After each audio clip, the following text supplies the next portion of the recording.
Spinning grip, bras croisés.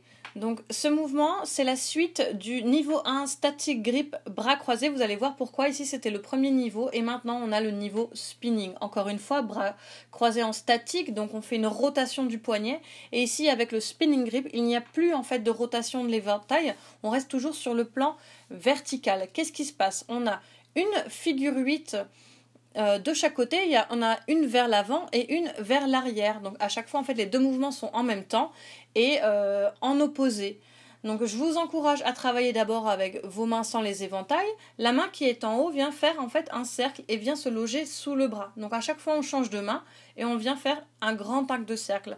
Même chose de l'autre côté, la main qui est en bas vient par en haut et elle vient à chaque fois remplacer l'autre bras. Quand vous êtes à l'aise, vous allez faire les deux bras en même temps. Ça veut dire que la main qui est en bas passe au-dessus, la main qui est au-dessus passe en bas.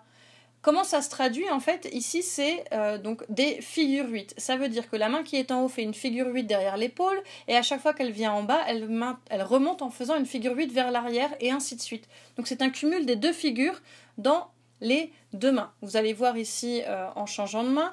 Donc ici, mon pouce est vers le haut. Donc je fais une figure 8 vers l'avant, derrière l'épaule. Et quand je suis en dessous, c'est mon petit doigt maintenant qui dirige. Et en remontant, je fais une figure 8 vers l'arrière. Donc figure 8 avant. Ensuite, figure 8 arrière.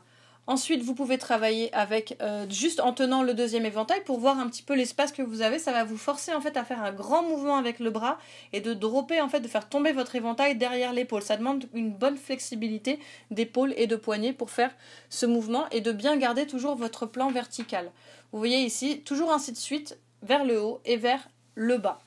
Donc quand on est prêt, on va faire en fait les deux mouvements ensemble. Ça veut dire que vous partez exactement en même temps, la main qui est en haut part en haut, la main qui est en bas part en bas. Donc en bas avec le petit doigt, en haut avec le pouce et on vient faire la figure 8 en même temps derrière le dos. Vous voyez ici de dos qu'en fait le mouvement se fait en même temps, c'est un same time. Mais il se fait en opposé parce que vos bras vont aller dans deux directions opposées. Ça demande pas mal de force, vous voyez ici comment je dois pousser en fait ici mes épaules pour faire la rotation derrière l'épaule.